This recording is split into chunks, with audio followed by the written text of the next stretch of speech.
Well, let's get some analysis there on what is happening in Georgia. Our foreign affairs commentator Douglas Herbert is with me. So, Doug, despite the government U-turn, the opposition's still not happy. They're saying they intend to stay in the streets. Why is that? Because they think this could all be a trick. They think this might be just some sort of tactical strategizing by the government.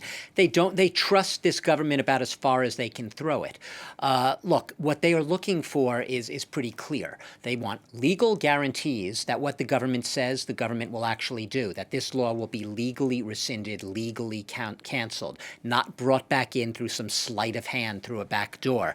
They also, you will note, there were some, by the official count, 133 protesters detained during these protests, during which police also used water cannon and tear gas, used quite heavy-handed methods, to say the least. The protesters want those people released. But look, this goes beyond merely one law, one bill, one foreign agents law. As one protester sort of explained, this is Giga Limanjala, not sure if I got the pronunciation right, but he is the head of the DROA opposition party. DROA means, translated into English, the time has come.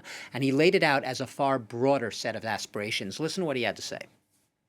We are ready to go on with the protest because it's not about particular organizations. It's about Georgian, European, and Euro-Atlantic aspiration, and we're not going to put that issue under question. It's irreversible way of Georgia. It's a choice of Georgian people. Georgia should be the member of the European Union and NATO. And look, these European aspirations, this is key. This is the bedrock of the issue here, Nadia. Recent polling showing that 85% of Georgians, right, more than 8 out of 10, support Georgia's EU membership. This is long-standing aspirations. They see a government, for better or for worse, that they say is ready to do Vladimir Putin's bidding, whether for their own self-interest to stay in power or not, that's irrelevant. They don't want a government ready to go closer into Vladimir Putin's orbit, while they see most of the country, the vast majority of Georgians, leaning the other way towards Europe and the West. Well, that's clearly not how Vladimir Putin in Moscow sees what's happening on the streets of Georgia. What do you think the response from the Kremlin to all of this is likely to be? Well, Moscow's obviously, off the record, horrified, appalled at this. It's not my opinionating here. This is based on what we've seen in the past. What is it that set off the annexation of Crimea in 2014? It was massive pro-Europe protests in Ukraine in late 2013. This is everything that gives Vladimir Putin night sweats, when he gets up in the middle of the night, night sweats, this is it. It's the so-called color revolutions. It's the societies rising up pro-EU, pro-Western aspirations. For Vladimir Putin, this is all orchestrated. There is nothing sort of just accidental about this. He sees the CIA behind this, Western demons sort of orchestrating, puppeting these countries, when in fact, it's people. It's popular grassroots uprisings. They want to have democratic values. They lean towards the EU and in the U.S. I want you to hear, though, what Dmitry Peskov, Putin's official presidential spokesman, had to say in the wake of the government of the Georgian Dream Party saying it would rescind this law. The Kremlin did not inspire anything and has absolutely nothing to do with this. If we get it right, one of the versions of the Georgian bill was actually very similar to the US law on the matter. The second version did not resemble the US law so much and was much softer. However, we certainly have nothing to do with any of them.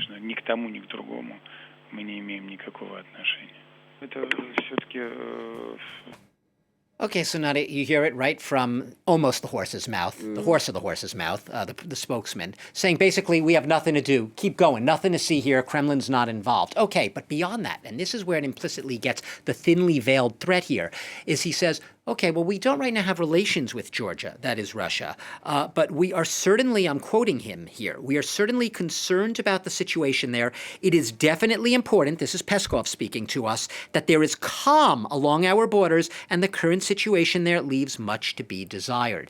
I say that seems like if I were a Georgian protester, I would see that as a thinly veiled threat. It's essentially a shot across the bow to Georgia's ruling party for whatever their reasons for rescinding this bill. It's saying, if you know what's good good for you. You will not stray too far from Russia's orbit, because those who stray too far from Russia's orbit, especially if you happen to be in our backyard and we have our own security interests, we will eventually take matters into our own hands. We have seen this time and again, a pattern that repeats itself when it comes to Russia's so-called backyard. So Peskov's words I read as sort of deeply menacing, dark, and I'm sure the protesters read them the same way. So this is watch this space. This is not over yet. Georgia is right there in a very geopolitically volatile area, if ever there was one. Douglas Herbert, as always, thank you very much indeed for your incisive analysis on what is going on there in the region. Douglas Herbert.